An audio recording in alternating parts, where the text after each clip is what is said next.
Sur Michel Vin, on dit je sais pas comment le cerveau il peut être plastique. Je vais dire, moi je sais pas, mais voilà. En tout cas, il l'a dit à peu près en ces termes. Je vais éviter les imitations. Le cerveau est plastique parce que c'est en remodelant sa circuiterie qu'il est capable de stocker des informations en mémoire. Et si vous êtes capable de stocker des informations en mémoire, et ce qu'on va dire aujourd'hui, j'espère que vous allez le stocker en mémoire, c'est parce que votre cerveau est capable de réécrire dans son architecture, et donc grâce à cette plasticité. Merci. Alors, les clients changent, on a entendu, qui vieillissent, qui meurent, et donc... Le mystère qui se cache derrière cette notion de fraîcheur, qu'est-ce que le consommateur attend comme fraîcheur? Qu'est-ce qu'il faut attendre du point de vue du vin pour qu'il soit qualifié comme frais? Et est-ce qu'il y a une fraîcheur ou est-ce qu'il y a plusieurs fraîcheurs? Donc pour comprendre ces questions-là, il faut se plonger dans le cerveau. C'est pour ça que j'ai préparé quelques petites diapositives pour essayer de vous expliquer tout ça. Et Guillaume, surtout, n'hésitez pas à me couper si ce que je dis n'est pas clair ou si une idée vous revient sur ce propos-là. Donc oui, notre cerveau, l'aspect tactile, tout ça rentre en ligne de compte. Et donc déguster un vin, ça paraît simple, mais pour le cerveau, c'est un acte assez compliqué parce qu'il y a beaucoup d'informations qui arrivent toutes au même moment. Et donc le cerveau va devoir faire une synthèse de tout ça et va essayer aussi parfois de faire des hiérarchies sur les informations. Il y a peut-être des informations qui sont plus importantes que d'autres. Typiquement, les informations visuelles sont des informations sur lesquelles le cerveau se base beaucoup. On a parlé du packaging, on a parlé de tout ce qui est notoriété, de l'information du prix. Le cerveau adore les informations numériques. Il adore porter une estimation sur la qualité d'un vin en fonction de son prix. On voit comment le prix peut déjà donner une estimation de la qualité à venir. En termes d'information numérique, il y en a une qui est assez affichée aussi sur une bouteille, c'est le niveau d'alcool. Et donc le niveau d'alcool, beaucoup de consommateurs justement vont se baser sur le niveau d'alcool en disant tiens, le vin est à 14,5, 14,5 c'est trop fort, donc le vin n'est pas bon. Vous voyez que le raccourci est mauvais, parce qu'en fait on est en train de prédire juste avec un chiffre la qualité qu'on estime. Et ce raccourci-là, déjà nous montre que le cerveau parfois fait des mauvais raccourcis, en tout cas des raccourcis qui ne sont pas à la hauteur de ce que le vin était, à l'effort qu'a fait le vigneron et à la hauteur du vin qui est derrière l'étiquette. Alors Gabriel, juste un point, parce que là vous nous expliquez, vous dites on fait travailler les 5 sens, au fond le vin c'est compliqué. On est quand même dans une société où on n'a pas trop envie de se prendre la tête, donc est-ce que ces 100 ans qu'on a mis à nous expliquer que le vin c'était compliqué, et bien aujourd'hui c'est pas un handicap, parce que on voit bien, hein, et parfois vous peut-être comme moi, on se dit oh là là cette boîte ça a l'air parfaitement dégueulasse, mais c'est pas grave, je vais quand même l'acheter puis je vais manger ce qu'il y a dedans. J'espère que dans le vin, c'est jamais comme ça que ça se passe, en tout cas dans ce que vous choisissez. Mais bien sûr, l'idée c'est qu'il y a ce paradoxe. Déguster un vin, ça doit être simple, et en même temps, c'est compliqué du point de vue ici, mais ça peut paraître aussi compliqué du point de vue des explications qu'on a, et quand on a des explications un peu techniques, un peu élitistes, il y a une barrière qui se crée, qui crée des barrières justement d'incompréhension, et qui fait que les jeunes dégustateurs, on se dit, bon, le vin c'est compliqué, donc je vais prendre quelque chose qui est plus moins prise de tête, pour reprendre notre expression. Alors là-dessus, justement, il faut peut-être s'appuyer sur des vocables, des descripteurs qui sont moins prises de tête. Et le mot fraîcheur, pour moi, est typiquement un vocable intéressant parce que derrière ce mot-là se cache un mot qui est très multisensoriel, on va le voir ensemble, au même titre que le mot minéral, par exemple. Quand je prends un vin qui est minéral, qu'est-ce que j'entends par là? Le mot minéral, le mot frais, tout le monde a l'air de comprendre ce que je veux dire. Si j'ai amené sur la table un vin que je qualifie de frais, qui a une belle fraîcheur, vous allez comprendre ce que j'ai amené plus ou moins. Mais j'ai pas été précis. Ce terme est puissant dans la communication, mais très flou du point de vue sensoriel. Et donc c'est là que j'aimerais envie de vous amener en essayant de diagnostiquer un peu qu'est-ce que ça veut dire la fraîcheur. Et je vais me placer du point de vue du cerveau, c'est l'organe que j'étudie, que je connais, et quand on cherche un objet frais, quand vous cherchez un objet frais, ou la fraîcheur en général, il y a deux motivations pour chercher la fraîcheur. Soit parce que vous avez trop chaud, et vous cherchez à vous rafraîchir face à la chaleur, on va chercher du froid, de la fraîcheur. Et puis, il y a un autre aspect particulier qui peut être associé aussi, c'est quand on a soif. Et même en hiver, quand j'ai couru mes 15 km de jogging du dimanche, et que j'ai soif, j'ai envie de chercher quelque chose qui va me rafraîchir, qui va me désaltérer. Déjà, vous voyez bien que le mot fraîcheur, il est ambivalent, on peut au moins dissocier au moins deux motivations à chercher de la fraîcheur. Quand j'ai chaud ou quand j'ai soif. Alors, pardon, Gabriel, mais là, pareil, vous dites on va chercher de la fraîcheur quand il fait chaud. Les Touaregs, dans le désert, ils ne boivent pas de pacalo. Les Touaregs, ils prennent des boissons chaudes, mais qui sont aromatisées à la menthe. Et ça nous amène un point important, c'est que on va chercher des éléments de fraîcheur, pas forcément au même endroit. Parce que le Touareg, parce que moi, à Avignon ou moi à Stockholm, par exemple, je ne vais peut-être pas chercher la même type de fraîcheur. C'est là-dessus que j'aimerais vous amener pour essayer de mieux qualifier le type de fraîcheur que je désire ou que je désire produire. Alors, moi, je distingue au moins deux types de fraîcheur. On va séparer la fraîcheur qu'on va qualifier de tonique. Qu'est-ce que j'ai essayé de trouver des mots pour essayer de mettre des qualificatifs. C'est typiquement une fraîcheur où on va essayer de rechercher retrouver des arômes qui sont un peu mentholés, qui sont un peu herbacés, qui signalent quelque chose de frais, comme de l'herbe fraîchement coupée. Et cette odeur mentholée, on va le voir tout à l'heure, je vous ai amené une petite odeur à sentir tous ensemble. C'est une odeur qui va apporter non seulement un élément aromatique, mais qui va aussi stimuler nos récepteurs du froid dans notre nez et nous donner l'illusion du froid. Il y a un composé bien connu qui s'appelle le menthol, que vous avez peut-être dans votre dentifrice ou dans votre sirop à la menthe. Le dentifrice, quand je me brosse les dents, c'est froid dans ma bouche, mais c'est pas froid. C'est une illusion du froid apportée par le fait que le menthol et d'autres composés qu'on peut retrouver dans le vin donnent une illusion du froid. Et donc on peut aller chercher de la fraîcheur dans un vin, et on peut imaginer aussi un cocktail, dans ces composés-là. On va ici chercher aussi ce côté frais dans des sensations, on dit trigéminales, c'est tout ce côté piquant, irritant, et aussi on va retrouver ça aussi un petit peu dans les amertumes, des sensations qui vont apporter ce côté stimulant, ce côté vivifiant. Et très souvent, c'est inversement corrélé à la présence de sucre. Plus il y a du sucre, plus c'est lourd, moins c'est stimulant, moins c'est vivifiant. Donc ça serait une première idée de la fraîcheur, quelque chose qui est tonique, qu'on imagine bien dans la composition d'un cocktail, par exemple. Quelque chose qui est herbacé, avec un peu d'amertume, un peu piquant, un peu de bulle. Premier type. Un gin tonic, précisément. Par exemple. Le plus consommé au monde, de fait. Après, il y a peut-être une deuxième option, qui peut suivre le gin tonic, c'est ce que j'appellerais la fraîcheur plus désaltérante. Celle qui va apporter de la salive quand j'ai la bouche sèche. Revenez à mon expérience, quand vous avez soif, la bouche est sèche, vous avez un besoin de vous hydrater, d'apporter quelque chose qui va réhumecter, ramener de l'eau dans votre bouche, et c'est plus de ramener de l'eau dans mon corps, ramener dans la bouche, et donc qu'est-ce qui va stimuler ce confort de bouche? C'est notre salivation. Il faut qu'un vin me fasse saliver pour apporter cette fraîcheur-là, qui me réhydrate quelque part en apportant ce confort de bouche, et un des éléments majeurs qui stimulent notre salivation, c'est l'acidité. On reviendra là-dessus. Effervescent, on en a parlé très bien, Jean-Philippe en a parlé avec beaucoup de précision. Les vins effervescents continuent à avoir du succès, même si ça plafonne peut-être un petit peu. Pourquoi? Parce que l'effervescence, elle est capable d'apporter ce côté stimulant, qui rafraîchit l'esprit, qui éveille l'esprit, et puis ce côté désaltérant, avec la bulle qui peut apporter aussi une légère acidité, un côté rafraîchissant. Tiens, quand j'ai chaud, Avignon, l'été, j'ai le choix entre une eau plate ou une eau pétillante. Ah bah tiens, je préfère l'eau pétillante. Et vous allez vite comprendre pourquoi, parce que le CO2, dioxyde de carbone, a sa capacité à... Vous nous avez parlé de l'intérêt des vins effervescents pour, j'allais dire, cocher toutes ces cases. Quand on produit du vin tranquille, alors vous n'avez pas de l'acidité, mais où est-ce qu'on va chercher ces éléments qui peuvent permettre d'éveiller l'essence que vous avez ici? Alors, en tout cas. Là, je suis un peu en défense de cette question parce que je ne suis pas œnologue, je ne suis pas vigneron, et je retendrai le micro peut-être à Caroline qui pourra nous dire justement quels sont les leviers qu'on peut avoir à la vigne comme au chai. Mais Caroline en a cité quelques-uns déjà. Il y a des éléments au chai ou à la vigne qui permettent de conserver des formes d'acidité, dans la quantité comme dans la qualité des acides. Et ça, c'est très important. Il y a des acides qui sont plus salivants que d'autres et qui peuvent être transformés au cours de la fermentation, qui peuvent naître au cours de la fermentation. Donc la fermentation que j'applique au même titre que le type d'acide que j'ai réussi à conserver dans certains cépages, prenons les blancs par exemple, les acides que j'arrive à conserver dans une roussanne ou dans une clairette, c'est pas la même chose. Et au niveau des pH que je vais avoir, et au niveau de l'acidité totale. Donc ça aussi c'est des points importants. Peut-être juste un éclairage sur l'acidité.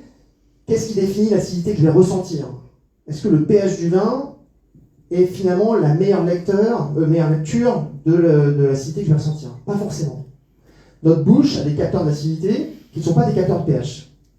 Et en fait, ce qu'on se rend compte, c'est que la bouche, et notre salive en particulier, qui va essayer de maintenir un pH à 7, va lire l'acidité en particulier dans un paramètre qui est plutôt proche de l'acidité totale.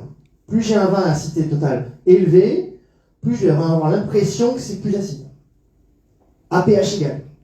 Donc là aussi, on voit que peut-être le pH est peut-être un mauvais guide dans certaines pratiques œnologiques. Alors, pendant que je parle, je me lève en même temps et je vais demander une assistance de la part de certaines personnes.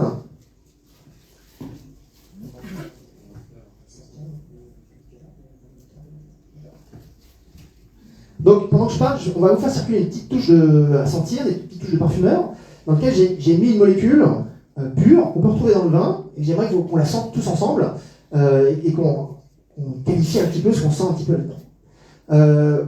Je vais vous faire sentir ça parce qu'en fait, derrière ça, je voulais vous montrer un petit peu que quand on perçoit le froid, et comment on le fait dans notre nez, c'est parce qu'on a sur nos capteurs du toucher, qu'ils soient présents sur la peau, dans notre bouche ou dans notre nez, on a des capteurs qui vont détecter le côté touché, est-ce que c'est doux, est-ce que c'est rugueux, est-ce que c'est piquant, est-ce que c'est irritant, et puis il y a des capteurs pour le chaud, pour le froid.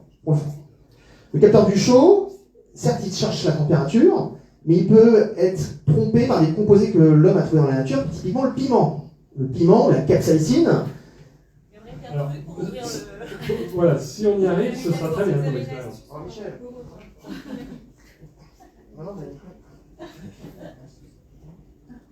Qui l'a fermé? Je vais donner ça à Michel, je suis sûr que vous allez. Il m'a serré les mains tellement fort tout à l'heure, Michel.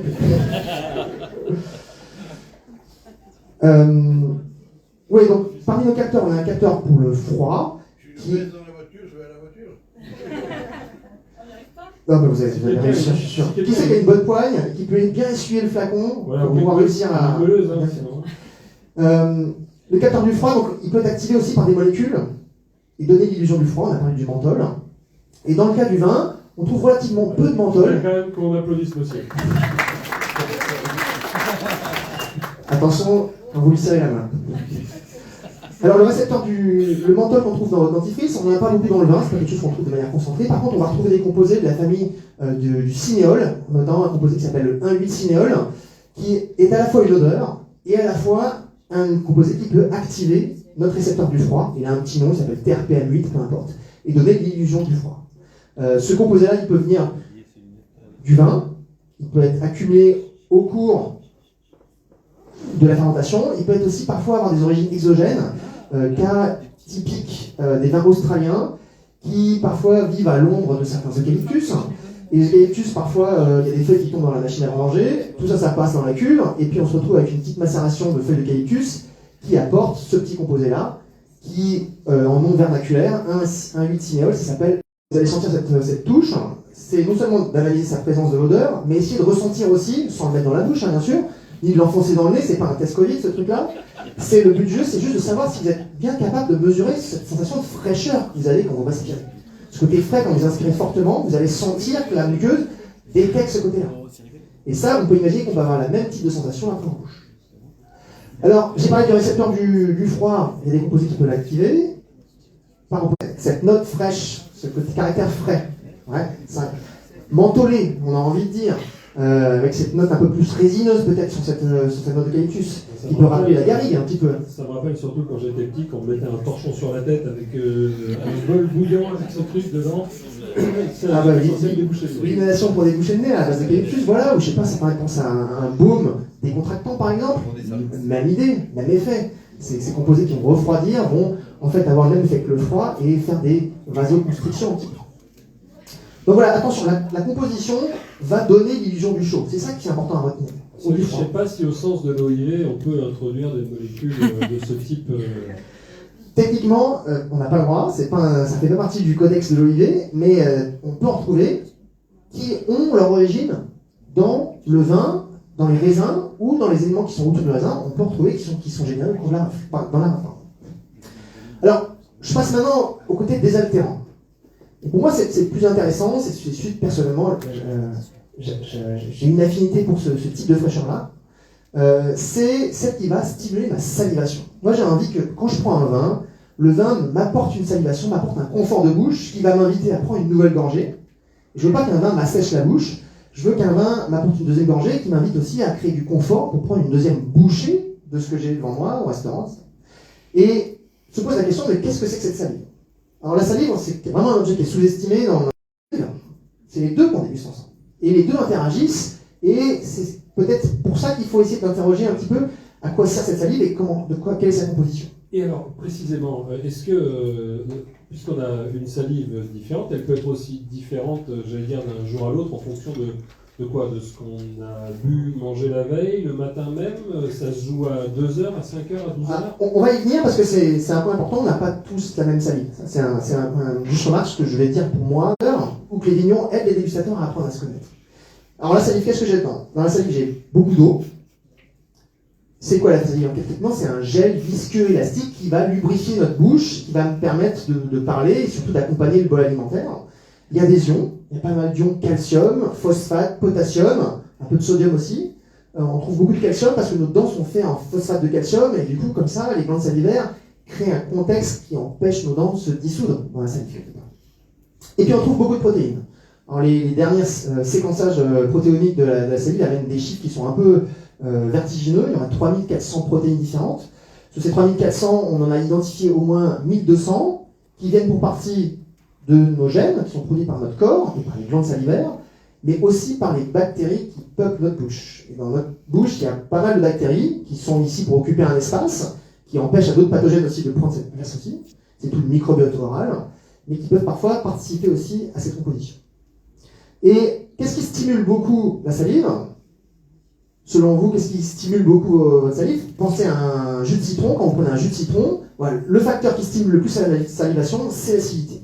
L'acidité augmente x10 votre production salivaire.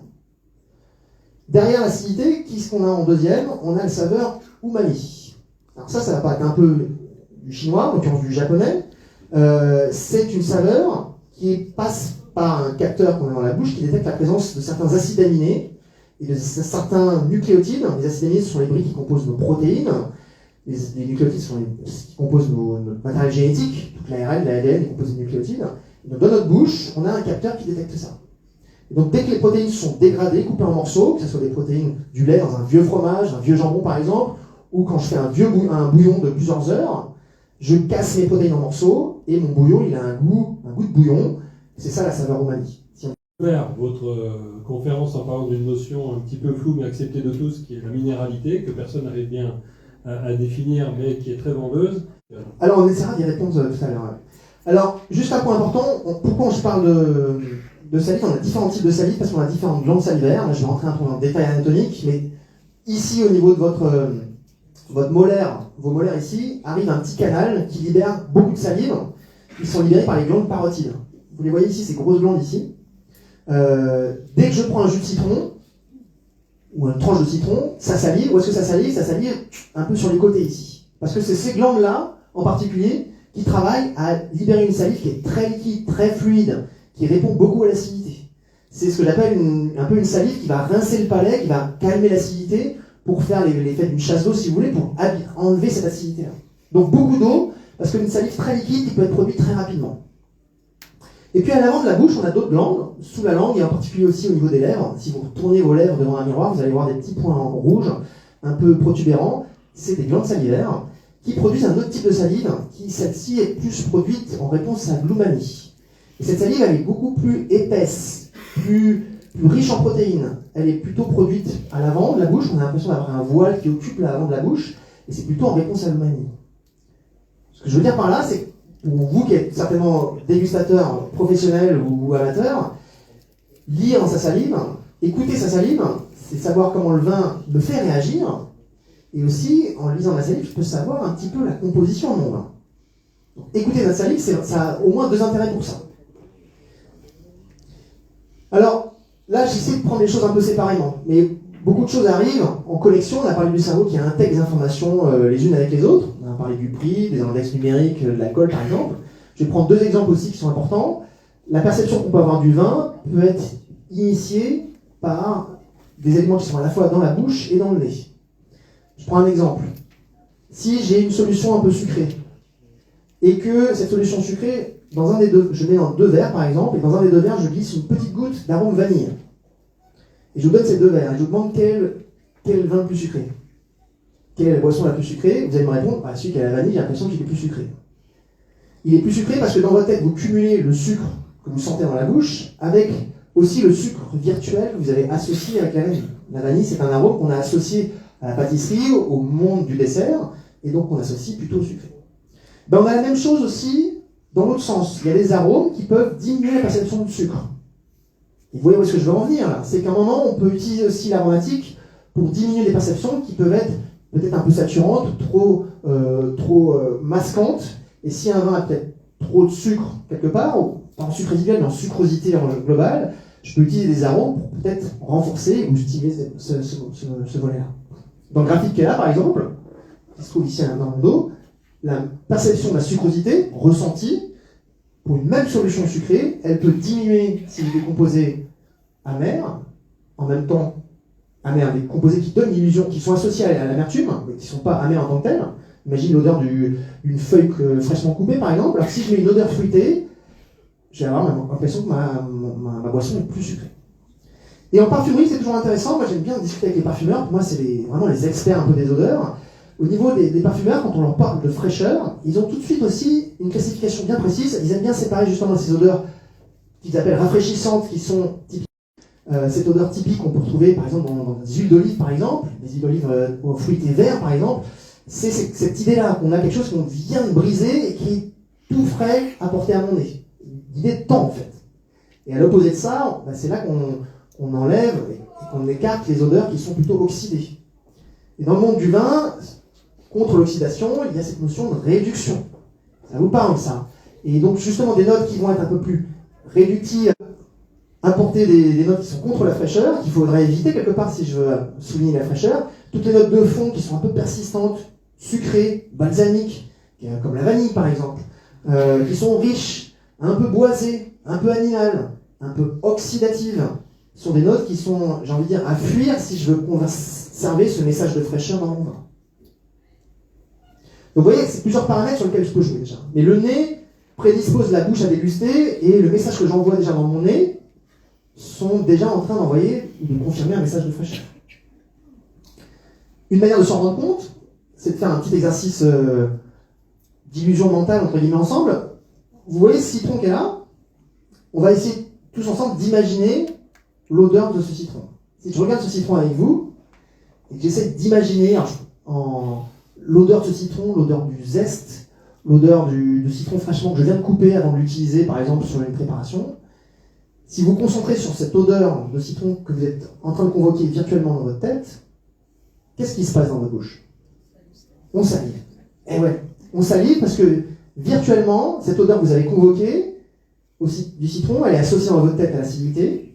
Donc le cortex, cette fois gustatif, se réveille en disant tiens, il y a quelque chose qui est relatif au citron qui va peut-être arriver. Le cortex gustatif réveille mes glandes salivaires qui, par anticipation, commencent à saliver. Donc vous voyez aussi la puissance des odeurs. Dans leur évocation, elle prépare déjà ma bouche dans une disposition. Mettez des citrons sur vos étiquettes. C'est ça le message. Alors, pour résumer, qu'est-ce qui va pour la fraîcheur et qu'est-ce qui joue contre la fraîcheur? Qu'est-ce qui joue pour la fraîcheur? On a parlé de cette acidité qui stimule cette salivation, qui est désaltérante. On a parlé de cette salinité umami qui peut être intéressante, qui peut venir dans le cas du vin. On n'apporte pas des protéines dans le vin plus que pour le collage, mais qu'est-ce qui est une source de protéines et d'acides aminés? Ce sont les levures. Donc les élevages assez longs dans lesquels on va travailler les lits et apporter un peu d'umami dans les vins, ça peut être assez intéressant. L'amertume peut être intéressante aussi, elle apporte ce côté tonique, vivifiant, toutes les odeurs fraîches, d'agrumes, fruits herbacés, les textures assez fluides. On avait tout à l'heure en avant-propos, Michel nous parlait de ces rouges légers. Qu'est-ce que c'est un rouge léger? C'est un rouge justement qui n'a pas d'aspérité, qui a une texture très fluide, coulante. Certains appellent ça des rouges glou-glou, et chacun a ses terminologies. Voilà, dans cette image-là, on a vraiment cette idée de ce vin qui glisse, qui n'a aucune aspérité, et qui finalement n'abîme pas ma bouche en la rendant un peu asséchante. Et puis derrière, toutes les couleurs claires. Donc vous voyez que derrière, à ma droite, là, non, à votre droite exactement, ici j'ai décrit quelque chose qui ressemble plutôt à un vin blanc en fait. Et c'est pour ça l'appétence qu'on a des vins blancs aujourd'hui, plutôt que des vins rouges, parce que la perception du sucre. Le froid inhibe aussi la perception de l'éthanol. Et enfin, le froid va calmer un peu l'ardeur d'évaporation de certaines odeurs, en particulier toutes les odeurs qui sont un peu riches. Le froid va limiter leur évaporation et va limiter leur présence. Donc clairement, la température de service, c'est une éducation à faire aussi, pour permettre de consommer des vins qui sont sur une ligne de crête un peu dangereuse, et le froid est un allié qu'il faut vraiment maîtriser et il faut pas hésiter à prendre des rouges frais, avec une limite quand même, que je trouve, c'est que le froid peut aussi durcir des tanins, donc attention à maîtriser cette température sur des vins qui contiennent une bonne une structure tannique importante. Mais sur les rouges fluides, les rouges légers, comme disait Michel, ben là, comme il n'y a pas de tanin, ben on peut mettre ces rouges à basse température, on peut les servir à 12 degrés, pas de problème. Et c'est là que ça devient intéressant, c'est que ces rouges fluides, on peut se permettre de les servir à basse température, et même s'ils se réchauffent un peu, on peut profiter de cette fraîcheur d'un vin rouge sans avoir cette dureté des tanins rouges. Et puis ça nous amène à la question que tu levais tout à l'heure, c'est la notion de buvabilité. En fait, tout ça, cette notion de fraîcheur, elle nous amène aussi à un curseur qui est un petit peu chevauchant, c'est la notion de buvabilité. C'est la quantité de vin que j'estime pouvoir boire. Et cette fraîcheur va déterminer beaucoup ça. Et donc c'est pour ça que ces éléments que j'ai listés ici, qui sont purement sensoriels, quand on les aligne un petit peu, et qu'on essaie d'aligner les planètes, on peut amener aussi la personne à avoir plus de confort, à boire davantage de vin, à finir son verre, à en reprendre un autre, à rouvrir une autre bouteille. Et c'est le but du jeu. Le but du jeu, c'est d'apporter par la fraîcheur un véhicule de buvabilité, et derrière ça, de digestibilité. Gardons en tête que après être bu, le vin il continue son trajet, et qu'ici on a d'autres capteurs qu'on est en train d'étudier aujourd'hui, qui montrent qu'une décision de je bois un vin ou j'arrête de le boire, elle est prise pas seulement par notre bouche, mais aussi par ce qui se passe ensuite. Et notre intestin décide aussi, au bout de quelques minutes, si un vin, il n'y en a plus besoin, parce qu'on a atteint un niveau de satiété, alors que d'autres vins, on en est encore friand, on a encore envie d'en boire, et ce message-là d'interoception, il participe aussi. L'estomac avant l'intestin. L'estomac avant l'intestin, mais c'est surtout l'intestin qui donne ce message-là, donc il faut parfois attendre 15 à 30 minutes pour avoir ce message-là. Dernier mot sur l'effervescence. Pourquoi l'effervescence a autant de succès? Juste une manière simple de l'expliquer, c'est que le CO2, qu'il soit présent dans une eau pétillante ou dans un vin pétillant, il a une capacité à, aussi simple soit-il, à apporter beaucoup de changements dans le vin. Il reformate fortement le vin. Il est capable à lui seul de stimuler notre récepteur de la moutarde.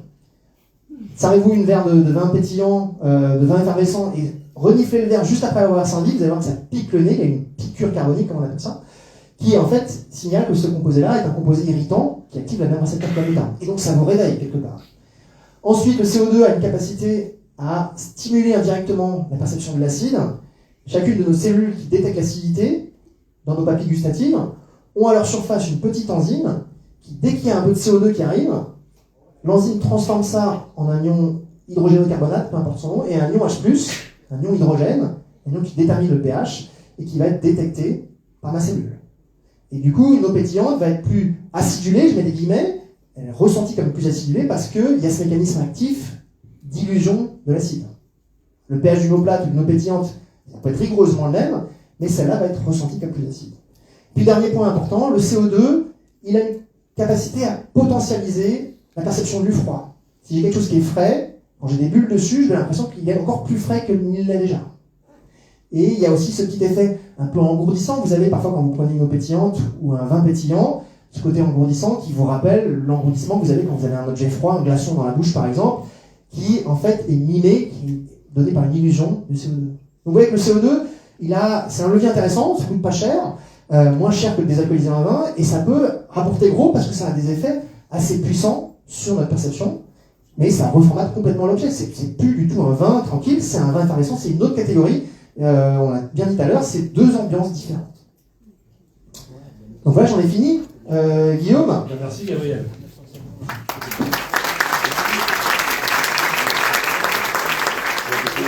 Je prendrai des questions avec plaisir. Exactement, il y a une dame qui n'a pas pris le temps de vous applaudir parce qu'elle voulait être sûre de pouvoir poser sa question. On va lui passer le micro au deuxième rang, au milieu s'il vous plaît. Je vais demander de vous présenter, je vous prie. Je suis juste une passionnée de vin. À propos du service du vin, parce qu'on est là pour essayer de comprendre comment aider le vin à être davantage consommé, je trouve que l'épaisseur du verre a un impact important sur la buvabilité. Un vin qui est servi dans un bon gros verre machin, on n'a pas envie d'en boire. Un verre qui est servi dans un verre très fin, ça passe beaucoup mieux. C'est une très bonne remarque. On le voit bien dans les études d'analyse sensorielle que l'épaisseur du buvant imprime déjà au niveau tactile des informations qui prédisposent le cerveau à amplifier les notions d'épaisseur, de concentration. Et donc, dans l'épaisseur du buvant, il y a aussi l'épaisseur du verre, donc le poids du verre. On revient à ce que disaient des personnes avant moi sur le poids de la bouteille. Quand un verre est plus lourd, le cerveau imprime ça comme étant un vin qui va être plus concentré. C'est un espèce de biais de prédiction. Et on peut faire l'expérience très simplement avec des verres très légers, des verres très légers et des verres plus épais. On voit beaucoup d'effets. Derrière ça, peut-être aussi, pour aller dans ce sens-là du service, de la température de service, j'aimerais juste compléter sur une chose, c'est que vous avez compris, la fraîcheur, elle répond à un besoin biologique, physiologique. Et nos besoins, ils ne sont pas les mêmes en fonction de où on est, à quelle saison on est. Quand c'est l'été ou quand c'est l'hiver, j'ai pas les mêmes besoins. En hiver, par exemple, j'ai besoin de me réchauffer. En été, j'ai besoin de me rafraîchir. Et donc, ça dépend aussi avec qui on est. Et avec qui on est, et dans quelle ambiance on est. Mais je veux dire par là que dire aux vignerons qu'il faudrait absolument faire que des vins frais, c'est une erreur. Parce qu'en hiver, j'aurais encore besoin d'un côte de rône chaleureux pour accompagner ma daube succulente et bien riche, alors qu'en été, j'aurais besoin d'un côte de rône peut-être plus frais, plus délicat, que je peux baisser en température, et qui va m'apporter justement quelque chose de plus désaltérant. Donc, l'intention qu'on porte au vin et l'explication de son service, il est important aussi, que ce soit le verre, sur la température, voilà, réfléchir sur à quel moment je vais goûter ce vin, dans quel contexte, avec quelle intention, à quelle latitude. Si je suis à Avignon, ou si je suis à Paris ou à Stockholm, je ne vais pas boire les mêmes types de vins, les mêmes saisons. Moi, un Côte-du-Rhône qui me dit que c'est un Côte-du-Rhône plutôt hivernal ou plutôt estival, c'est assez simple, tout le monde comprend. Ben ça m'aiderait déjà pas mal à choisir, finalement, dans un capharnaüm de bouteilles que j'arrive pas bien à définir. Si on me dit ça, c'est un vin plutôt d'été, un vin plutôt d'hiver, juste ça. Déjà, on aide le dégustateur à comprendre qu'est-ce qu'il veut, comment il va le marier. Derrière ça, il y a quel plat je vais manger et où est-ce que je vais le manger. Est-ce que c'est au bord de la piscine?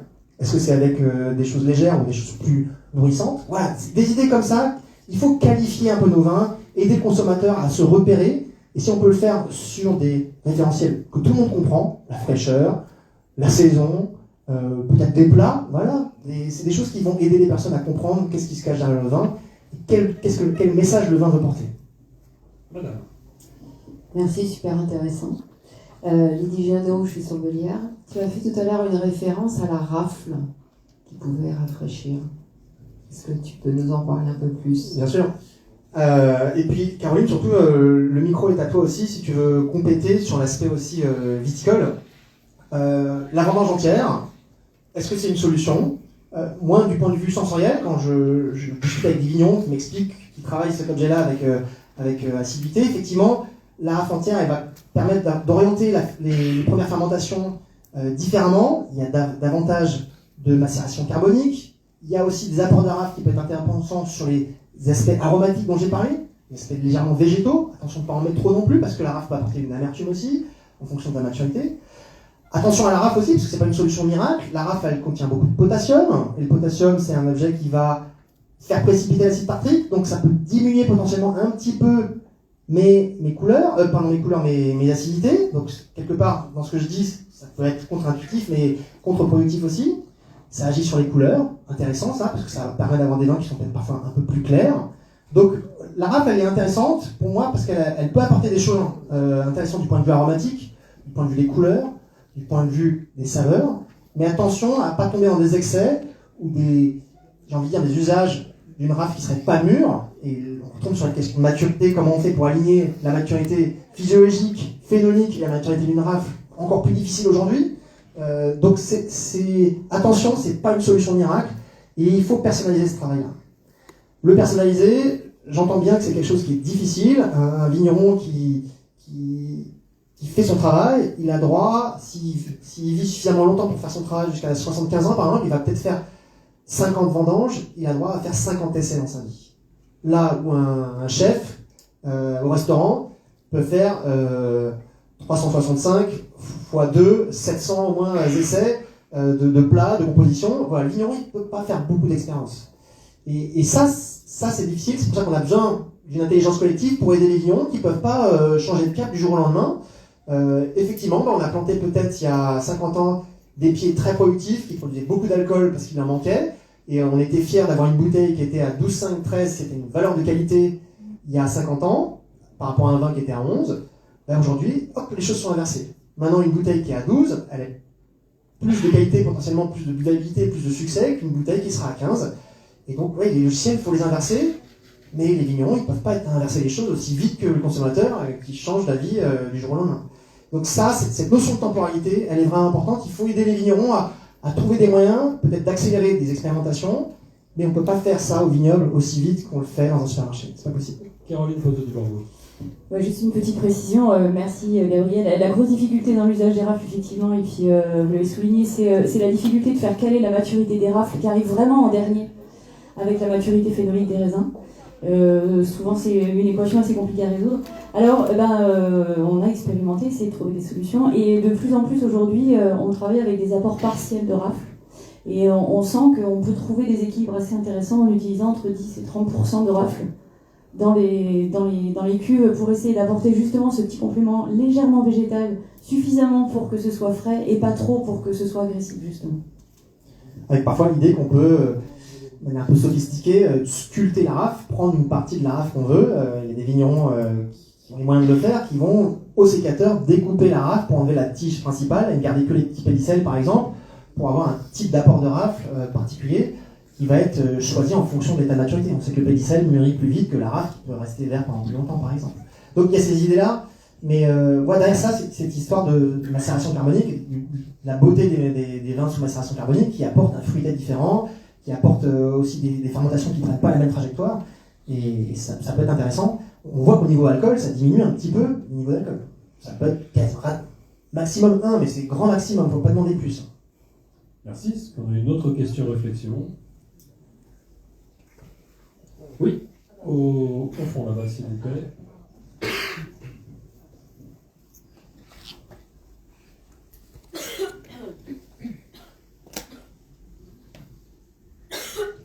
Oui, bonjour, Anne Toin. J'ai une question, je reviens par rapport à la notion de fraîcheur. Est-ce que le son, voire la musique, ne pourrait pas donner l'illusion voilà, de cette fraîcheur au consommateur? Et j'ai une deuxième question. Je voudrais avoir votre avis, si vous connaissez les travaux de Fabricio Boussella sur justement l'influence de la musique sur la perception aromatique en bouche. Merci.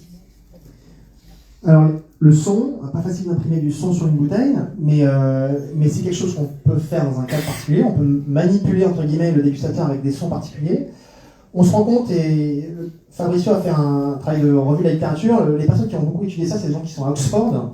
Le professeur Charles Spence, qui a écrit un super bouquin qui s'appelle Gastrophysics là-dessus, qui montre qu'en fait, les sons aigus, les sons plutôt très martelés, très staccato, très rapides, vont avoir tendance à amplifier la saveur acide. Là où des sons plus lents, des mélodies plus legato, plus liées, des sons avec des hauteurs de notes plus basses, vont plutôt amplifier la rondeur, voire parfois l'amertume. Donc on pourrait imaginer, et on a fait des expériences, nous, avec du chocolat par exemple, qu'en fonction de la musique, on peut goûter différentes facettes de l'objet et amplifier plutôt l'acidité, ou amplifier plutôt la rondeur et la gourmandise d'un vin par exemple. Et ça marche relativement bien, mais je veux dire, c'est un artifice qui va malheureusement juste masquer quelque chose ou amplifier autre chose, mais qu'on ne peut pas contrôler dans le foyer d'une personne, dans le foyer de tous les consommateurs. On ne peut pas garantir à tout le monde que ce vin, il faut le boire forcément avec telle playlist et pas telle playlist. C'est un peu compliqué, donc voilà, c'est un levier qui... Parlez-moi plutôt du Wagner. Voilà, mais c'est quelque chose qui est amusant, qui permet de comprendre des choses, mais malheureusement, on ne peut pas contrôler. Là où je veux aller en votre sens, c'est que, est-ce qu'il n'y a pas d'autres moyens sensoriels de parler du vin? Et un truc que j'aime bien, moi, c'est les formes. Est-ce qu'on peut, dans le packaging, aussi parler du vin par les formes? Et on voit aussi très beaux travaux aussi en Angleterre et puis par d'autres personnes, où les formes plus pointues et anguleuses sont plus faciles à associer avec les saveurs acides et les odeurs type agrumes ou épicées. Alors que les formes qui sont plutôt rondes vont plutôt amplifier et être associées à des couleurs comme le rouge, à des choses qui sont plutôt rondes, sucrées, la rondeur du sucre, la douceur, on imagine. Et donc, en fait, les formes, sur une étiquette, on peut déjà parler un petit peu de ce que la personne peut s'attendre à avoir dans la bouteille. Plutôt que de mettre un mot, une explication, mettre une forme, on est déjà dans l'explication de ça. Ceux qui connaissent bien ça, c'est les gens du neuromarketing, par exemple. Si vous prenez l'étiquette de Coca-Cola, je vais citer une marque, le les sons O et A, la forme arrondie des lettres et la couleur rouge est là pour amplifier l'idée du sucre. Et qui n'ont pas changé, d'ailleurs c'est très bien pensé parce que ça n'a pas changé depuis la création de la marque. En fait, ils ont utilisé, du point de vue peut-être aussi basé sur l'intuition, mais ils ont aligné pas mal d'éléments qui, ensemble, qualifient et renforcent l'idée du sucre. Et c'est très cohérent. La même compagnie va aussi commercialiser une autre boisson effervescente qui s'appelle du Sprite. Dans Sprite, le logo il est beaucoup plus pointu, anguleux, les couleurs vertes, jaunes, un mot qui est beaucoup plus râpeux. Sprite, vous sentez que c'est plutôt anguleux comme mot. Et bien ça, cette marque-là, avec son logo, amplifie les dimensions de l'acidité et de la fraîcheur et de l'énergie. Avant de passer la parole à Michel Bernard qui voulait poser une question, il a été évoqué par Madame en préambule la question du verre. Est-ce que par précisément ce contenant, par la forme du verre, on peut aussi atténuer ou amplifier certaines sensations? C'est vrai que quand on nous sert un verre de whisky, un verre d'Armagnac, on a ces petits verres ronds qu'on a envie de prendre comme ça dans la main avec, entre ses deux doigts. Et cette notion de sucre, on l'a déjà quasiment en bouche. Est-ce que pour le vin, on peut atténuer ou amplifier certaines sensations? Oui, on sait bien que la forme du verre peut déterminer la quantité d'arôme qui vient, mais aussi la quantité d'arôme qui s'évapore au niveau de la surface.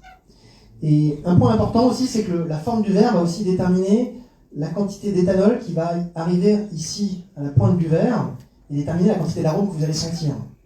Et donc, en jouant sur la forme du verre, non seulement je joue sur l'aromatique en quantité et en qualité, mais je joue aussi sur la petite brûlure éthylique que je peux avoir au nez à la surface du buvant. Et si je sens un verre et que déjà ça me brûle le nez parce que c'est trop chaud, parce qu'il y a trop d'alcool, je ne vais pas être en bonne disposition pour ensuite le mettre dans ma bouche. Vous voyez ce que je veux dire? Et alors, typiquement, ce verre-là, qui est le verre qu'on nous a donné, qu'est-ce qu'il évoque? Ce verre, il a été designé il y a longtemps, il y a trop longtemps, à une époque où on voulait, dans les années 70, il faut Jules Chauvet et toute son équipe, André Vedel, etc., on choisit ce vin-là pour amplifier du point de vue technique l'analyse des arômes. Mais amplifier les arômes des vins des années 70, c'est pas les mêmes 50 ans plus tard. Et donc ce verre qui peut paraître élégant, pointu, technique, et on s'est habitué à déguster sur ces verres-là. C'est des verres qui en dégustation sont plutôt pas un peu maladroits parce qu'ils déforment un peu la bouche, ils permettent pas d'avoir une bouche qui est bien organisée aussi du point de vue du toucher. C'est des verres olfactifs, c'est pas des verres de bouche. Et pour se rendre compte de ça, je vous invite à la maison, si vous avez envie de faire l'expérience, de vous rendre compte comment le verre peut imprimer aussi la main dont on lit le vin en bouche. Vous prenez différents verres de formes différentes, vous mettez de l'eau très froide dedans, et vous versez cette eau dans votre bouche, et vous essayez de trouver avec le froid où est-ce que l'eau arrive. Et vous allez voir qu'en fonction du verre, l'eau n'arrive pas au même endroit. Et donc le verre aussi sculpte la partie de la bouche qui va être en première exposée au vin, et on sait que notre salivation, elle n'est pas homogène dans l'ensemble de la bouche. Il y a la salive qui est produite plutôt ici, ou plutôt à l'avant, mais moins au centre par exemple. Tout ça peut orienter temporellement la manière dont je suis exposé au même verre de vin. Donc oui, le verre est important dans ce qu'il propose comme message avant de le boire, et le nez en fait partie, mais aussi comment il dispose le vin dans la bouche, et comment il le rend accueillant, ou au contraire, il se met dans une position où on a envie de s'en protéger. Tu vois, c'est vraiment important. Merci, Michel Bernard. Oui, moi c'est pas une question, je souhaite juste faire part d'une observation personnelle. J'espère que je ne vais pas gêner personne, je ne vais pas gêner monsieur l'épousé, mais moi je suis positivement époustouflé. Je suis un apprenti scientifique, bon, je m'y attendais, je le savais, mais je suis époustouflé des connaissances œnologiques très détaillées, très pointues, dont vous les avez fait part. Je pense que beaucoup de caves coopératives auraient intérêt à vous prendre pour un vinificateur. Voire de caves particulières. Oui, car les autres... Là, je penserai à ma reconversion. Quand mon métier et ma passion pour la science ce sera un peu abîmé. Mais pour l'instant, je me nourris du bonheur que j'ai à challenger intellectuellement mon cerveau avec des informations scientifiques. Il y a plein de choses à découvrir dans le cerveau. Et même si je vous donne l'illusion d'être un bon vinificateur, je ne le serai certainement pas, parce qu'il faut l'expérience, il faut des années d'expérience. il faut des vinifications dans différents contextes pour apprendre comment dominer un vin dans un endroit particulier, dans un lieu particulier. Et donc ça serait beaucoup trop présomptueux de vous promettre de vous faire un meilleur vin aujourd'hui, j'en serais bien incapable. Mais voilà, l'idée c'est que en faisant des ponts entre des disciplines parfois qui ne se parlent pas, peut-être qu'on peut améliorer, ouvrir des idées, ouvrir des chakras, certains aiment bien dire ça. L'idée c'est de vous montrer aussi comment on peut réfléchir sur le consommateur différemment et lui proposer des pistes qui peuvent l'aider. Et votre travail en tant que vigneron, c'est aussi d'ouvrir des chemins qui vont aider le dégustateur à être plus confiant dans ce qu'il goûte. Et la confiance, c'est le plaisir à la fin, à la clé. Donc amener de la confiance par la pédagogie, ça fait partie de votre travail. Effectivement, les vignerons, je disais un petit peu, il faut qu'ils se mobilisent un petit peu pour certaines choses, mais entrez aussi en pédagogie avec vos dégustateurs, avec vos acheteurs, avec vos agents. C'est important parce que quand on manque de pédagogie, les personnes ne comprennent pas les choses, et du coup, quand on ne comprend pas, on rejette, tout simplement. Donc voilà, gardez aussi cette idée qu'il faut accompagner la bouteille avec de la pédagogie derrière, c'est la clé de la confiance et du plaisir à la fin. Merci Gabriel Lecouset.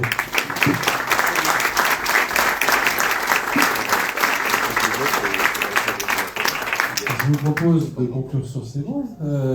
Géraldine Gosson, c'est à vous que revient le plaisir de clore cet après-midi.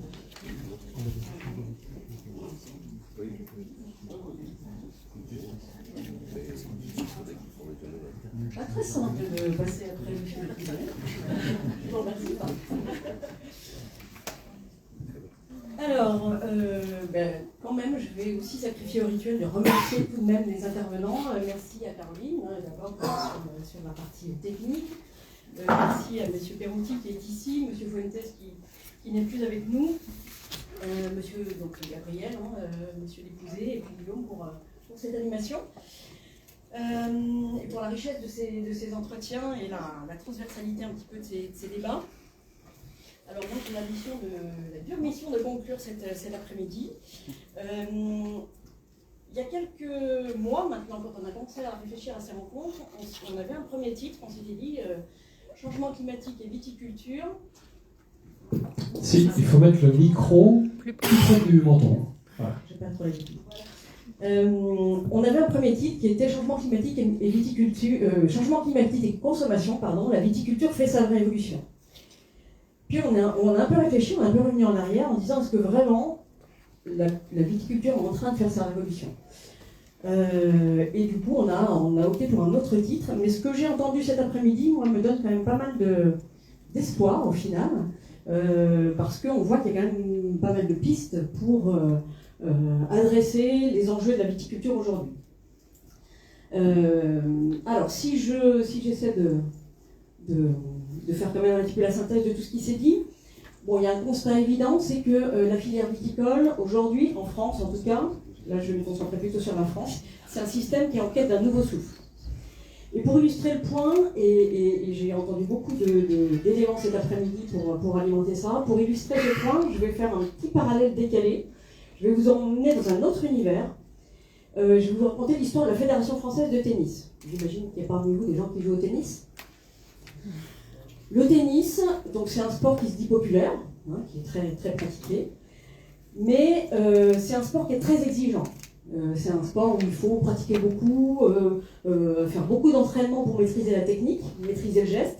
C'est un sport où il y a des matchs qui sont longs, où il y a des façons de compter les points, de classer les compétiteurs un peu incompréhensibles. C'est une pratique essentiellement individuelle. Et puis, il faut être membre d'un club pour jouer au tennis. C'est pas facilement on va dans un village et qu'on joue au tennis. Donc c'est un sport qui est populaire, mais qui, au final, a une pratique un peu aristocratique. Le résultat de ce sujet, c'est que autour du tennis, il y a de nouvelles pratiques sportives qui se sont développées. Et puis on est dans un monde où tout va beaucoup plus vite, où tout est beaucoup plus facile, beaucoup plus accessible. Le résultat, c'est que la Fédération française de tennis, dans les 30 dernières années, elle a perdu 27% de ses licenciés. Vous voyez un petit peu le parallèle que je vais faire. Avec un constat qui est, les licenciés ont vieilli et on a du mal à attirer les 15-30 ans. Alors qu'est-ce qu'ils ont fait? Ils ont regardé ce qui se passait ailleurs. Et ils ont vu, en Espagne, il y avait un sport qui s'appelait le padel, qui, dans les licenciés, le nombre de licenciés en Espagne, grand pays de tennis quand même l'Espagne, les licenciés de padel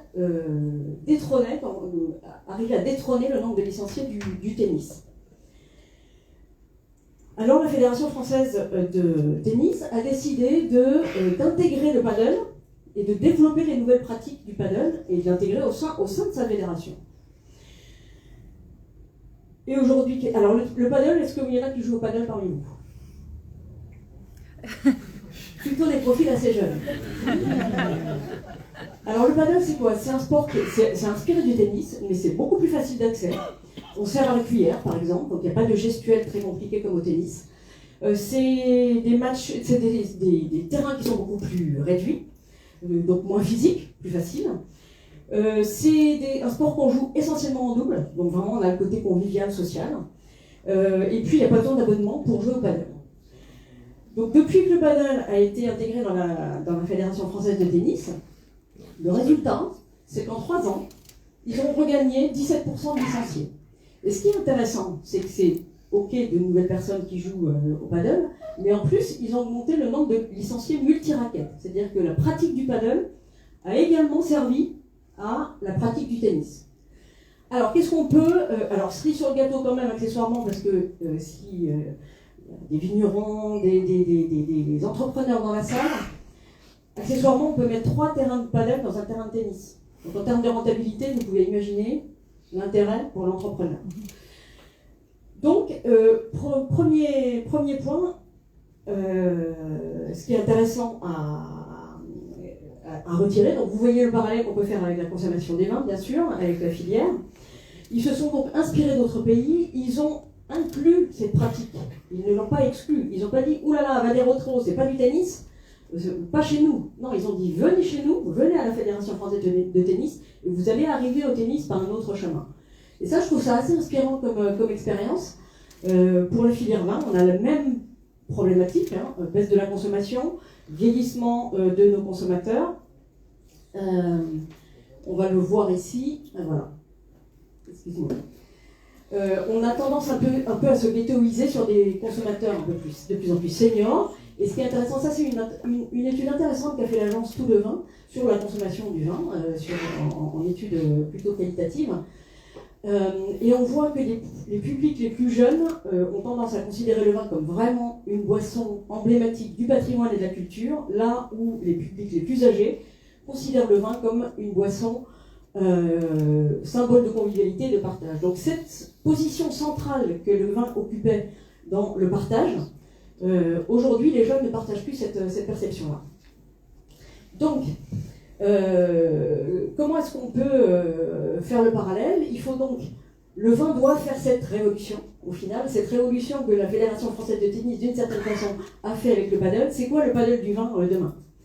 Donc, premièrement, c'est, on l'a vu aussi, vous parliez du packaging, des étiquettes, le consommateur a une attente de singularité, c'est-à-dire que le système qui prévalait jusque-là, avec une hiérarchie des appellations, qui était une sorte de garantie de succès pour les vignerons, qui était une sorte de code de réassurance pour les consommateurs, ce système-là est toujours valide pour une partie des consommateurs, mais il doit être réinterrogé, et même les vins d'appellation et de cru doivent gagner en singularité, en différenciation, parce qu'aujourd'hui, le consommateur a le choix.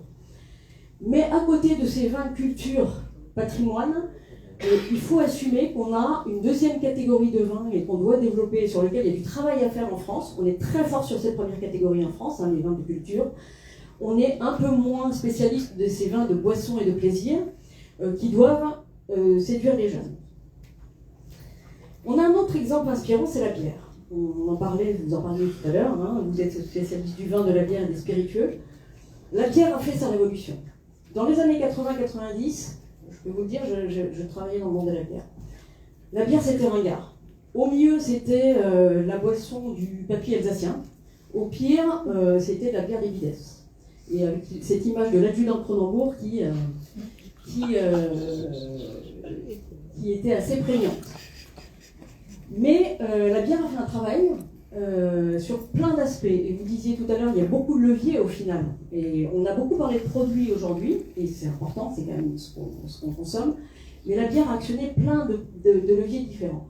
Diversification de produits, le premier. Une bière comme Grimbergen, c'était une référence dans les années 90. Aujourd'hui, il y a 13 types de Grimbergen. De la blonde, de l'ambrée, de la rubis, de la blanche, du sans alcool, etc. Le sans-alcool, bien sûr, on en a parlé, c'est aujourd'hui 5% le marché de la bière. C'est pas non plus la révolution, mais c'est 5% du marché de la bière. Ils ont fait des innovations packaging. Aujourd'hui, on voit des canettes de bière dans les paniers d'achat de Uber, de Deliveroo, etc., toujours à destination des jeunes, ils y sont. Si je peux me permettre, en matière de goût, ils ont aussi fait des progrès, c'est fait mieux. Avec une palette vous parlez du sans-alcool ? Du sans-alcool. Oui, tout à fait. Oui, la bière sans alcool aujourd'hui, effectivement, on a un écart organoleptique avec le standard qui est très, très faible au final. Donc, le produit, le packaging, surtout, ce qui est important, on n'a pas beaucoup parlé aujourd'hui, c'est les registres de communication. Aujourd'hui, quand vous voyez les codes de communication du vin, est-ce que vous avez des personnages miroirs qui parlent aux jeunes dans le vin aujourd'hui ? Ben, il y en a très peu. Dans la bière, ils ont réussi à mettre en avant des artisans brasseurs, des self-made men, des gens qui utilisent en plus les codes des consommateurs avec les réseaux sociaux, etc. Et puis ils ont trouvé aussi, ils se sont attaqués, mais c'est un plan de long terme, ils se sont attaqués, mais je peux en témoigner, à de nouveaux usages et de nouveaux lieux de consommation. Ils ont eu à un moment la volonté d'aller intégrer le monde de la nuit, par exemple, d'aller dans les bars de nuit, etc. Et ils sont allés à la rencontre de leurs consommateurs. Aujourd'hui, il n'y a pas un concert ou un festival en France où il n'y a pas un serveur qui vient avec un fût de bière dans le dos pour servir de la bière passion. Est-ce qu'avec le vin, on a fait ces efforts-là d'aller à la rencontre de nos consommateurs ? Dans les lieux où ils sont, dans les lieux où ils consomment, et dans les lieux où ils consomment en mode convivialité, en mode non-expert. Ah oui. Oui. On parlait, je disais que la clairette de Die commence à le faire dans la région de Valence. Oui, tout à fait. La clairette de Die commence à le faire dans la région de Valence, je le dis pour les personnes qui étaient à l'opposé. Heureusement, il y a beaucoup d'initiatives déjà, donc c'est pour ça que je trouve qu'il y a un aspect très positif cet après-midi, parce qu'on a quand même des pistes à tirer. Donc, plein de réflexions pour le vin. On a vu qu'il y a clairement un enjeu avec ces deux catégories, le vin blue, comme vous le disiez, qui doit être peut-être un peu plus mis en avant, mais tout l'enjeu va être de ne pas lâcher la proie pour l'ombre et de aussi développer les vins de terroir avec des nouveaux vins de terroir. Recherche accessibilité, on l'a vu avec Monsieur Lépousé, avec beaucoup de leviers différents. On a vu que ça pouvait être de la fraîcheur qui passe là aussi par plusieurs leviers, acidité, effervescence, couleur, amertume et mise en situation, la température de service, le verre, etc. On doit forcément adresser la problématique de l'alcool, c'est indéniable, il faut qu'on adresse ce problème-là. La question c'est comment ? Est-ce que c'est par des vins à 12-13 degrés ? Est-ce que c'est par des vins sans alcool ? Peut-être les deux, sans doute. Peut-être que c'est en mettant juste un glaçon dans le verre de vin aussi. Tout est possible. Et puis la recherche de goût nouveau. On peut vous parler du Prosecco tout à l'heure. C'est effectivement c'est la success story du vin des 20 dernières années, on va dire. Et c'est un vin qui ne s'appelle presque pas du vin, et qui est consommé dans un usage de mixologie. Et pourquoi pas ? Pourquoi ne pas trouver de nouveaux usages et de nouveaux moments de consommation pour le vin ? Quand on se promène en Andalousie l'été, il y a de la sangria sur toutes les tables. Alors nous, on a une image de la sangria assez déplorable, mais peut-être que demain, il y aura quelqu'un qui fera un succès dans le vin avec une sangria totalement revisitée, moderne, et qui l'aura développée avec une célébrité sur les réseaux sociaux. Qui sait ? Il ne faut pas qu'on se mette de barrière en tout cas, et on sait qu'il y a des leviers. Néanmoins, pour ça, il faut qu'on soit évidemment beaucoup plus en écoute du consommateur. On était dans le vin, dans un marketing de l'offre, et là, il faut qu'on clairement, et là, ça a une révolution quand même culturelle, c'est qu'on passe au marketing de la demande.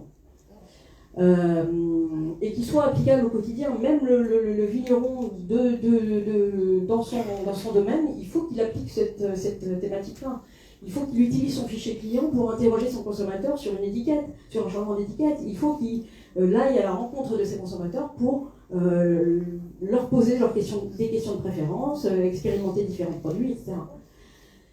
Mais pour autant, je pense que la filière manque assez drastiquement de connaissances consommateurs. C'est pas M. Perotti, je pense, qui va me contredire, notamment en France. C'est vrai qu'on est la filière alimentaire récemment qui investit le moins dans les études consommateurs. Et là, il faut qu'on aille, parce que comme vous le disiez, il y a plein de leviers possibles, mais on n'a pas énormément d'occasions d'expérimenter, on n'aura pas beaucoup de chance pour aller trouver, pour un vigneron, d'aller trouver la bonne solution. Investir dans tel ou tel sujet, c'est lourd. Donc il faut qu'on ait beaucoup plus en amont d'interrogation du consommateur par des études qualitatives, des études quantitatives, des segmentations du besoin. Comme vous disiez, il n'y a pas un consommateur, il y a des consommateurs. On a vu qu'il y avait des problématiques d'âge, mais au-delà de l'âge et des aspects sociodémographiques, il faut qu'on aille trouver les typologies de consommateurs pour lesquels tel et tel produit va pouvoir adresser un besoin. Mais là, c'est vraiment un changement, une révolution culturelle quand même dans le vin. Alors, autre dernier élément, c'est que moi j'ai la conviction que, comme vous le disiez, le consommateur, il ne raisonne pas vraiment, quand il essaie de choisir un vin et qu'il va essayer de choisir un vin dans une occasion de consommation, il ne va pas se poser la question de est-ce que c'est une carte particulière, un producteur, est-ce que c'est du négoce, est-ce que c'est tel ou tel AOC, telle ou telle région. Je pense qu'il faut qu'on ait une approche beaucoup moins partisane dans nos réflexions, en évitant la tentation un peu du cloche-merle, hein, dont on est assez friand en France, parce que toutes ces logiques de faire bouger les lignes en termes de consommation, ça nécessite des ressources, et que une appellation dans son coin, une région dans son coin ne pourra pas y arriver. Donc il faut qu'on unit nos forces, qu'on mutualise un petit peu les ressources pour arriver à enclencher cette révolution. Alors la contribution de l'Université du vin, justement dans tout ça, eh bien, c'est à notre échelle, on va dire, avec notre place sur le marché, on a une position assez privilégiée d'observatoire de toute cette filière, à la fois de la production et de la consommation. Et on doit intégrer tous ces enjeux. On a 3 leviers aujourd'hui pour les intégrer. Alors, notre métier, c'est la formation professionnelle. Donc on intègre ces enjeux dans nos formations. Caroline, c'est un exemple. On intègre sur toutes les formations de la production, viticulture, œnologie, les enjeux de l'adaptation au changement climatique. On adapte aussi, on parlait tout à l'heure de services, de sommellerie, on a des formations de sommellerie, c'est important pour nous aussi de résensibiliser nos sommeliers au fait de bien servir le vin dans de bonnes conditions, même quand il fait 40 degrés dehors. Et puis le marketing de l'offre dont je parlais, par rapport au marketing de la demande, il y a 10 ans dans le programme de l'Université du vin, le mot marketing n'apparaissait pas. Pas du tout. C'était pas un problème. De toute façon, les vins se vendaient un petit peu tout seuls et c'est pas un problème. Aujourd'hui, dans nos formations pour des néo-vignerons, des formations de management de domaine viticole, eh bien, ça représente l'identité de la marque, la constitution d'une gamme et le positionnement sur le marché représente à peu près 25% de cette formation-là. Donc, on intègre ces thématiques dans nos formations, c'est notre métier de base. Mais il faut aussi qu'on balaye devant notre porte, et vous disiez tout à l'heure l'éducation du consommateur, parler au consommateur, la pédagogie, le faire de façon simple et avec un vocable accessible. Eh bien, nous, on a un rôle d'ambassadeur aussi du vin auprès du grand public, en faisant des week-ends, des sessions auprès des amateurs. Et on se doit, nous, et on va l'expérimenter là sur un format un peu spécifique, d'aller s'adresser nous aussi à des jeunes avec des formats plus ludiques, avec des formats qui parlent leur langage. On va pour Noël proposer un coffret cadeau commandable à distance avec des petits échantillons pour que n'importe qui n'est pas expert en vin puisse commencer à mettre le pied dans la dégustation. Voilà, donc dans notre rôle d'ambassadeur, on doit, je dirais pas simplifier les choses, mais en tout cas rendre accessibles les choses auprès du grand public. Et puis on veut aller plus loin, donc quand je disais on manque un petit peu de connaissances consommateurs. Il y a beaucoup d'études qui existent sur le marché, mais elles sont éparpillées et parfois, souvent non partagées, parfois partielles et souvent partiales. Et donc là, on va s'engager dans un mode de fonctionnement un peu en forme think tank sur la filière, pour contribuer à faire avancer ces réflexions. Et une des premières étapes dans cette logique-là, c'est de travailler sur un état des lieux de toutes les études consommateurs qui sont disponibles et qui existent, qui font déjà, il y a beaucoup de choses qui existent, on a des leviers, mais il faut qu'on arrive à synthétiser et à tirer la substantifique moelle de ces différents contenus. Donc voilà comment nous, en tant qu'Université du Vin, formation, pédagogie auprès du grand public et mode think tank, on va essayer, comme on a commencé à le faire cet après-midi avec les rencontres, de faire avancer la réflexion sur la filière. Voilà. Merci Géraldine Grosso.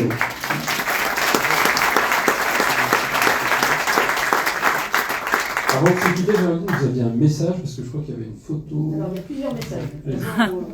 Plusieurs messages. D'abord, suite à cette conférence, on vous convie à un cocktail qui aura lieu dans le bâtiment d'à côté. À l'école hôtelière. À l'école hôtelière, voilà. Vous aurez la possibilité de déguster un certain nombre de vins, parce que là, il commence à faire un petit peu soif aussi, après tout ce qu'on s'est dit. Des vins qui nous sont proposés par Interrhône, et puis on a fait une sélection aussi, Marie-Josée, notre onologue, a fait une sélection de vins qui sont un petit peu en lien avec la thématique, avec des vins à 10,5, je crois, en degrés, un blanc de noir, c'est une façon de consommer du rouge, mais en mode blanc et servi très frais, des effervescents, j'en oublie, et des cépages, qui sont remis un petit peu au goût du jour par rapport à la problématique du changement climatique. Donc ça, vous le découvrirez au cocktail. On va faire une photo peut-être avec les intervenants. Et puis, Caroline souhaitait faire un appel aux anciens élèves qui sont dans la salle, parce que je crois qu'il y en a beaucoup. Voilà, c'est moi qui vous ai embêté avec mes gommettes tout à l'heure. Alors pour ceux qui sont arrivés, qui n'ont pas eu leurs gommettes d'anciens ou d'actuels élèves de l'Université du Vin, on va faire une petite photo de famille, c'est toujours agréable de se retrouver et puis parfois même de se rencontrer quand on n'était pas dans les mêmes promos. À tout à l'heure.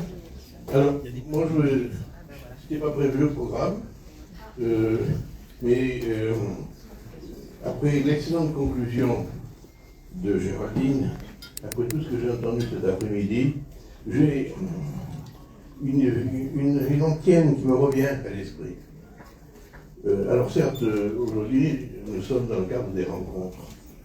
Si nous étions en congrès de partis politiques, je vous soumettrais un vœu, une motion à voter.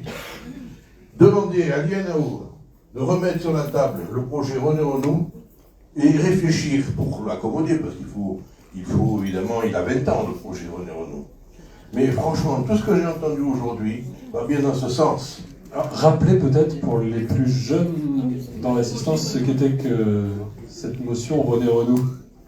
Eh bien, pour résumer, d'un côté, il y a les vins terroirs, les vins traditionnels, les vins terroirs, les vins de gastronomie. Et puis de l'autre côté, il faut aussi libérer un peu le carcan, libérer les cahiers des charges, les appellations, et évidemment pas permettre à la même appellation de servir des vins à 12 degrés et des vins à 15 degrés, de servir des vins légers et des vins pas légers. Non, mais il faut donner un petit coup de pied, il faut essayer d'imaginer. Il y a sans doute quelque chose à faire. Le projet Renault, à mon avis, en 2004, a été un peu trop vite enterré. Je proposerai volontiers, mais c'est un vœu, puisque aujourd'hui nous sommes dans le cadre d'un colloque. Il n'y a pas de motion à voter. J'avais envie de vous faire partager mon point de vue. Peut-être qu'un jour, vous le reprendrez tous d'une façon plus unanime, remettre ça sur la table et dire effectivement comment faire pour arriver à ce qu'il y ait du vin pour servir tous les consommateurs et pas uniquement rester dans les carcans.